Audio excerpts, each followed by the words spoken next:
Oh man, if you've ever had sciatica, you know exactly what I'm talking about. Nighttime, it can feel like you're going into battle, right? Just trying to find one single comfortable position seems impossible with that shooting pain. But here's the thing. What if the secret to getting some relief was just a few simple tweaks to how you sleep? Yeah, really.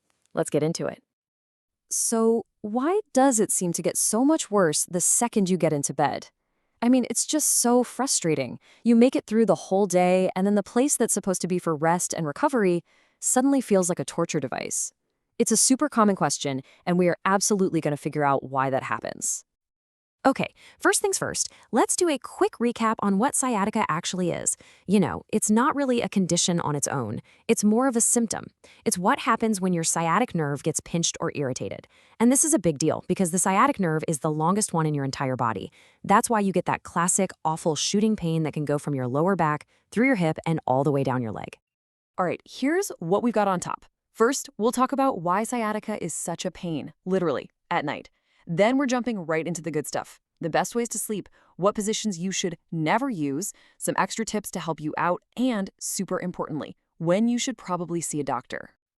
Okay, let's crack this case. Why does lying down, which is supposed to be relaxing, actually make the pain worse? It feels like it shouldn't, right? But believe it or not, there's a really simple, mechanical reason behind it. So here's the deal. When you lie down, your weight shifts around. And depending on how you're positioned, you can accidentally put more pressure directly on that sciatic nerve that's already screaming at you. So instead of giving it a break, you're actually kind of sitting on it in a way. And it's not just one thing, which is what's so tricky. There are a few culprits here. First, yeah, there's that direct pressure we just talked about. But also, if your mattress is too soft, your spine can sag into a weird, unnatural curve. And then, if you twist your body or compress your lower back while you sleep, well, that's just asking for trouble. It's this perfect storm of things that can make your bed feel like the enemy. Okay, enough with the doom and gloom. Let's talk about solutions, because there is so much you can do. And the best part is, you're in control here. Just finding the right sleeping position can be an absolute game changer. Seriously. So, number one on the list, and a huge favorite for a reason, is sleeping on your side. But wait, there's a secret ingredient that makes it work. It's a pillow right between your knees.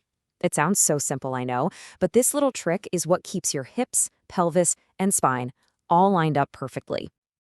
Okay, let's break down how to do it right. First, you want to lie on the side that doesn't hurt. Let the painful side face up toward the ceiling.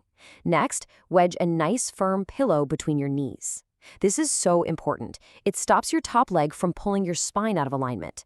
And for bonus points, if you notice a little gap between your waist and the mattress, just slide a small pillow or a rolled up towel in there. Boom, perfect support. All right, position number two, the fetal position. This one can be a lifesaver, especially if your sciatica is from something like a herniated disc. Think about it. When you curl up like that, you're gently opening up the spaces between your vertebrae. That creates more room for the nerve and can take a lot of that pressure right off. So, to get into this one, just lie on your side and gently pull your knees up towards your chest, making a kind of C shape with your body.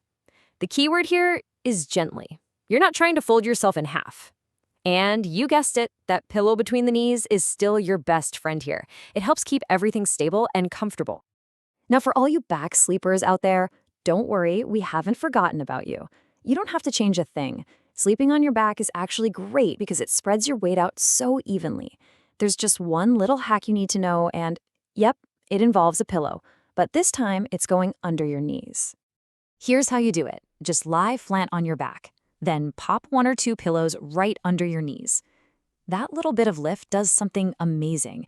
It helps maintain the natural curve of your lower back, which takes the pressure right off that nerve. A good way to check is to make sure your heels are still comfortably resting on the bed. That's the sweet spot. And hey, a really important note for anyone who's pregnant. Sciatica is super common during pregnancy, with all the changes happening in your body.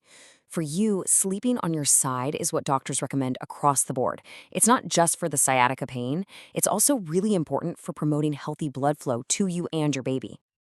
Okay, so we know what to do, but now let's talk about what not to do. And trust me, this is just as important, maybe even more so. This breaks it down perfectly. Your goal is simple. Keep your spine in a nice, neutral line. What you absolutely want to avoid are the two big no-nos. First, sleeping on your stomach. I'm sorry to all the stomach sleepers out there, but it's just the worst for sciatica. It flattens your spine's natural curve and forces you to twist your neck. The other one is twisting your spine or hips. Any position that does that is putting direct strain on that nerve. Just don't do it. All right, so we've got the positions down, but we can take this even further. There are some other things you can do with your environment and your routine to really set yourself up for success. Wow, okay, look at all these great ideas. Your mattress should ideally be medium to firm. If it's too squishy, you can actually slide a piece of plywood under it for more support. A cool little hack. A body pillow is great for hugging and it physically stops you from rolling onto your stomach. And think about your before-bed routine. Some light stretches or a warm bath can work wonders to relax your muscles. And believe it or not, some people find sleeping on the floor with a yoga mat is way better than a soft bed. Whatever works. Okay, now for something really important. All these tips can help a ton, but you also need to know when it's time to stop trying to fix it yourself and call a doctor. So ask yourself this simple question. How long has this been going on?